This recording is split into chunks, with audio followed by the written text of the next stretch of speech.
Howdy, everybody. This is another story time. This one's kind of like a little has a little twist to it. Uh, Kind of cracks me up. I don't know why I just got reminded of this today. Today is Sunday, April 23rd. This probably won't debut until Monday while I'm at work going through crazy, chaotic things. So I figured, well, let me just bang this out while I have some time to do a video and tell you about a true incident that kind of involved me, but didn't really involve me. So let's get on with the episode. So as I told you all, like 1,000 times, I used to dispatch for Delaware State Police. I'm proud of that. I enjoyed that time, and we dispatched in the same room with the county police, like I've said in previous videos. I'm repeating that for any new subscribers that may not know that history. So it was a really weird setup because we worked out of the county police building, but the state police and the county police shared the same communication center in the county police building. Probably not the most ideal situation for the state police, but as far as effective, quick communications, it was a really good setup most of the time.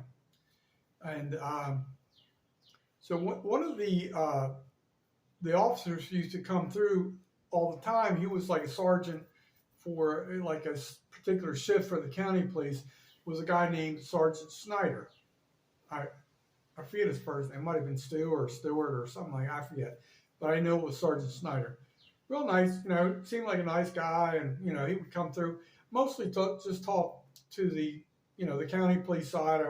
Say hi to them. Or I never really engaged in a lot of dialogue with them, just because we were on different teams, so to speak.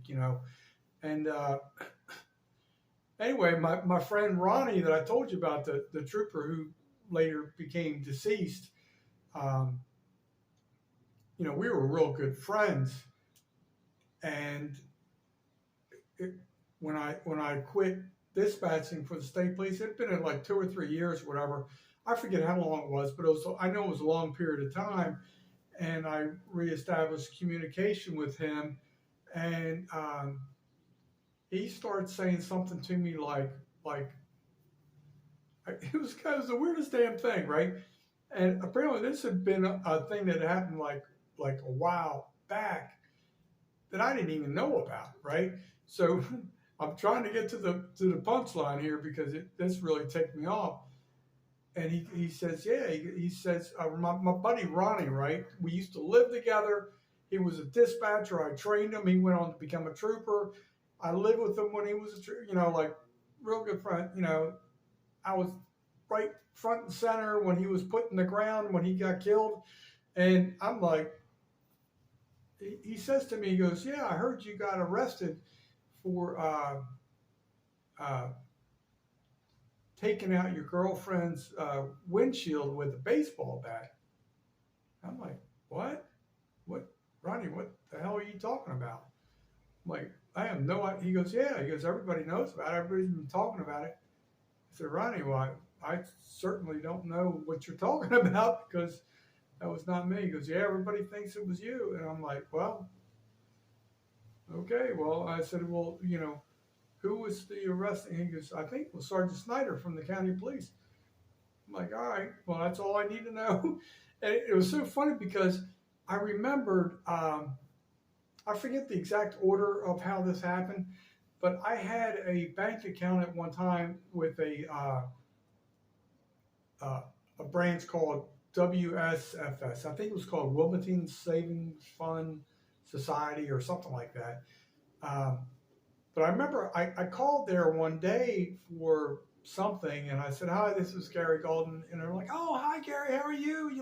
Like they knew me, right? So like I thought that was kind of really weird. I didn't know anything about it. This is prior to me learning about this other incident. And so they kind of like treated me like royalty almost. I thought that was kind of weird because I just mentioned my name, but well, there was a guy that worked for WSFS Bank, and his name was like Gary, like Golden, Golden, or something like that, or something similar to my last name.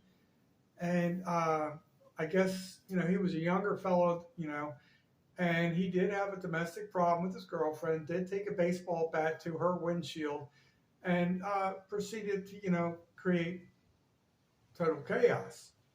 He was arrested by Sergeant Snyder from the county police, Newcastle County Police, and so for years people thought I was the guilty perpetrator. So how do you retract that reputation that people assumed you're guilty when you were actually innocent? When how rumors spread, it goes like wildfire. So I was able to prove that it was not me, and I'm going to tell you how I did it and why I did it and where I did it. So when he told me that, I'm not going to lie, I had a couple beers in me. Not a lot, but I had a couple beers in me. And I said, I tell you what, I said, I'm going to the county police building right now. And I called the dispatch center, and I said, hey, is Sergeant Snyder on duty by chance? I said, yes, he is. I said, all right, I'm coming to the dispatch center. Have him meet me at RECOM, which RECOM was the Regional Communication Center for the state police and the county police, and we did some other small municipalities out of there. But so I said, do me a favor. I said, I'm going to be there in a little bit. I said, this is really important. I need to talk to him, and I want to talk to him in front of all the dispatchers and everybody involved. So so I get there, and I'm like, I'm saying hi to some old, work associates and what have you. And then all of a sudden, Sergeant Snyder comes down through the door, through the platform. And I said, how are you, sir? I said, do you remember me? And he goes, yeah, kind of vaguely, because I don't remember much about it. I just remember vaguely. I said, well, I said, I used to be a dispatcher here on this side of the room. So I'm pointing to the right side, which on your screen might look the other opposite direction. But I said, I used to be a dispatcher here for a long time. And I said, it's come to light that people think that you have arrested me for breaking my girlfriend's windshield with a baseball bat. I said, do you have any recollection of that event? I said, can you please tell me in front of the entire room, have you ever arrested me, sir? He's like, no, sir. No, I have not. I'm like, all right. I said, do you remember an incident where somebody named Gary Golden or something similar to my last name took a baseball bat to his girlfriend's? He's like, yeah, I remember that. I'm like, all right. I said, can you please clarify one more time? Was that me or was that somebody else? He goes, no, it was definitely not you. I shook his hand. Thank you, Sergeant Snyder. I knew you were an honorable man. That's why I came down here to approach you. And it's kind of crazy how you have sometimes you can't defend your reputation on something you don't know about an allegation. So I was so happy to be informed of this, but my best friend, who was a Delaware State Trooper, who I lived with and trained as a dispatcher, and we had been through so many things together, actually thought I was a guilty person of this crime. And that's what ticks me off. So anyway, that's true story. And, fortunately, I had the ability to defend myself.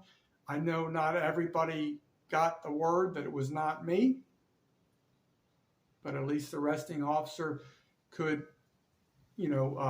corroborate in front of all my former coworkers that it was not me that committed that crime.